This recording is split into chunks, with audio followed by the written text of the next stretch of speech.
Maria Kaju, sebuah cerpen. Karya Emilianus Yakob C.C. Tolo. Angin sepoi-sepoi perlahan mendayu menyapu tubuhku. Bak patung yang terpaku, aku tak beringsut sedikit pun.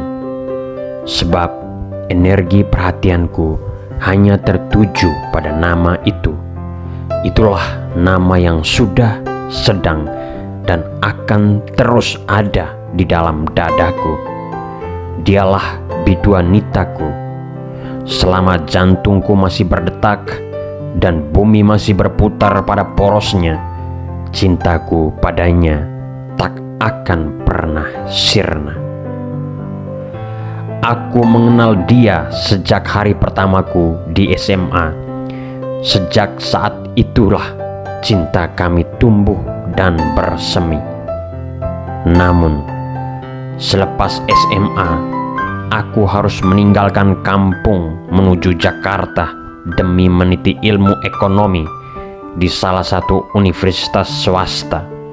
Sementara itu, dia terpaksa harus menjadi gadis kampung karena orang tuanya lebih memilih untuk membiayai kedua saudara laki-lakinya yang sedang belajar di universitas ternama di Yogyakarta. Sejak saat itu, cinta kami hanya bersandar pada lembaran-lembaran putih, dan lembaran putihnya yang terakhir membuat aku menangis. Kali ini aku ingin mengikuti pesta perkawinan anak perempuannya Bapak Yosef Kaju yang dipersunting Ivan, teman sekelasku dulu. Orang sekampung memanggilnya Bapak Yos. Dialah guru agama yang saleh. Istrinya Mama Katerina adalah ketua Legio Maria. Di kampungnya, keluarga Bapak Yos cukup disegani oleh orang-orang sekampung. Jarak kampung Bapak Yos dan kampungku sangat jauh. Oleh karena itu, pagi-pagi benar aku sudah beranjak. Udara masih amat dingin, rerumputan masih basah. Matahari pun belum menggeliat dari peraduannya. Aku harus tiba sebelum malam merangkul senja. Demikian tekadku. Kuayunkan langkah nan pasti menyusuri jalan setapak yang masih basah. Sambil menikmati pemandangan pagi yang indah, kuatur irama langkahku menyeberangi sungai, melalui lembah, dan menanjaki bukit. Butir-butir keletihan pun menetes satu-satu membasahi ragaku yang sedang terbakar asa rindu. Tak biasa aku harus berjalan kaki sejak meninggalkan desaku 10 tahun yang lalu. Kali ini aku sengaja berjalan kaki untuk menikmati pemandangan dan udara pagi yang sudah lama kutinggalkan.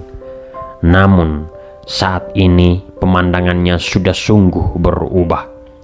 Banyak pohon besar dan rindang yang dulunya berdiri kokoh di jalan sepanjang jalan setapak sudah tidak tahu kemana rimbanya.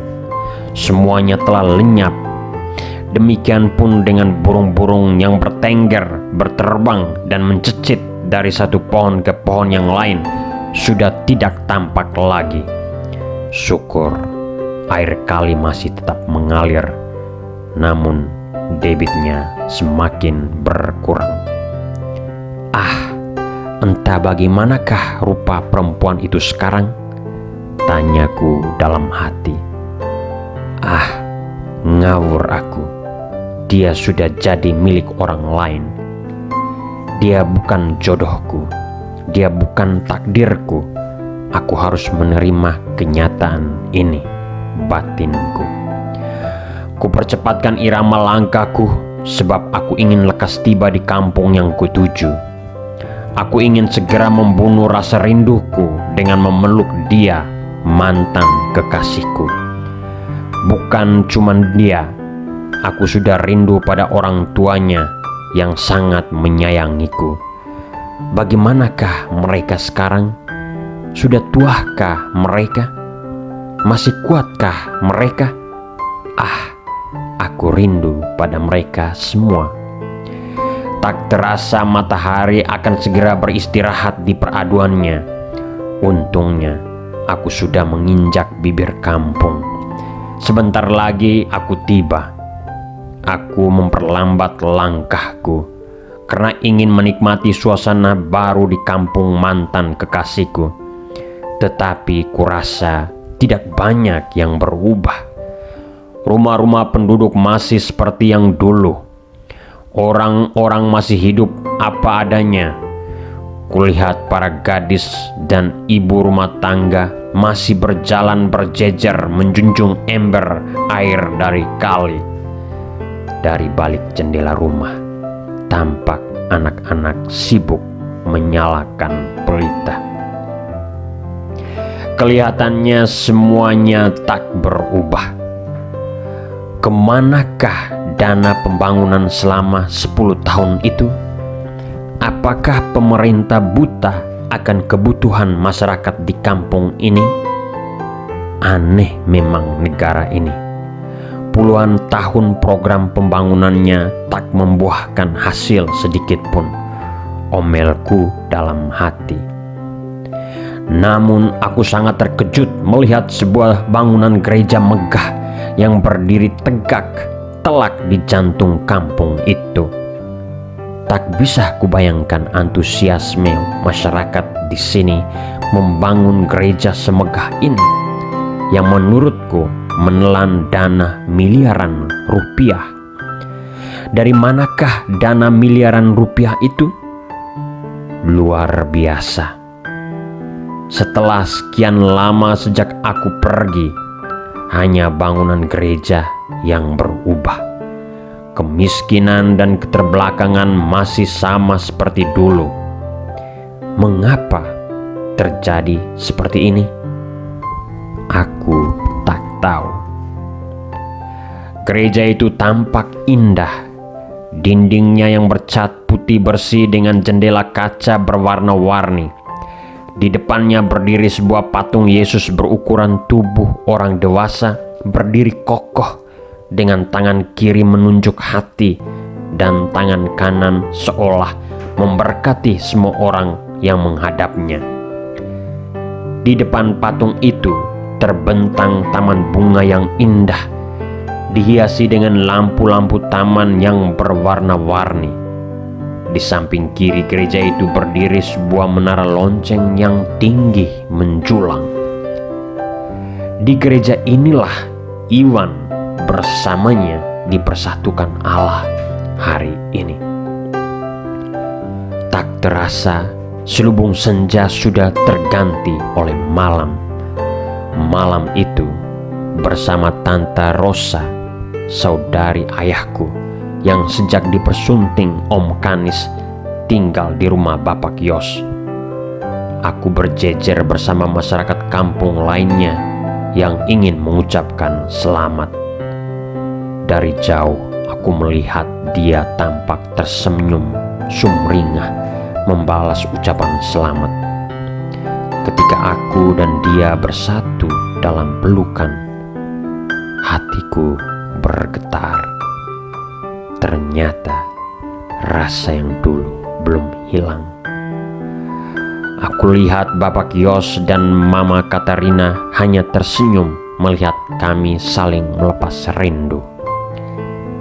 Tetapi saat itu aku tak berani melihat mata Iwan yang tajam, setajam mata elang. Malam itu berlalu begitu cepat. Hatiku sedih, senang, bingung, cemburu, terluka, terharu, campur aduk. Aku tak tahu. Tetapi yang pasti adalah bahwa air beningku sempat menjalari pipiku malam itu. Dia sudah bukan milikku lagi. Namun, aku masih merasa memilikinya. Entahlah mengapa, aku pun tak tahu.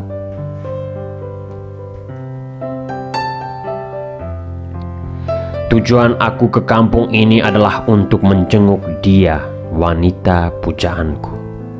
Aku sudah terlalu rindu padanya. Pertemuan kami terakhir saat dia mengikuti misa perdanaku sebagai seorang imam baru di kampungku. Setelah itu aku menjadi misionaris di Brasil. Menjadi misionaris adalah salah satu wujud kesetiaan cintaku padanya. Bukan pelarian, bukan kebetulan, tetapi yang jelas adalah bahwa inilah kehendak Tuhan. Namun saat ini aku berada di tempat ini tanpa kehadirannya, tanpa senyumnya, tanpa tawanya. Hanya ada sebuah nama yang terlukis indah di batu nisan. Nama yang sama juga masih jelas terukir dalam dinding hatiku. Maria Gaju. Tak terasa, titik-titik putih jatuh terurai membentuk garis-garis bening di pipiku. Menurut cerita Tante Rosa, dia pergi untuk selamanya meninggalkan dua buah hatinya, Pedro dan Putri, setelah menderita depresi berat karena Iwan berselingkuh dengan seorang janda muda beranak satu yang adalah tetangganya sendiri. Selamat jalan kawan, doakanlah kami semua dari surga. Yogyakarta, 16 Desember 2010. Cerpen ini diterbitkan di Majalah Hidup 1 Mei 2011.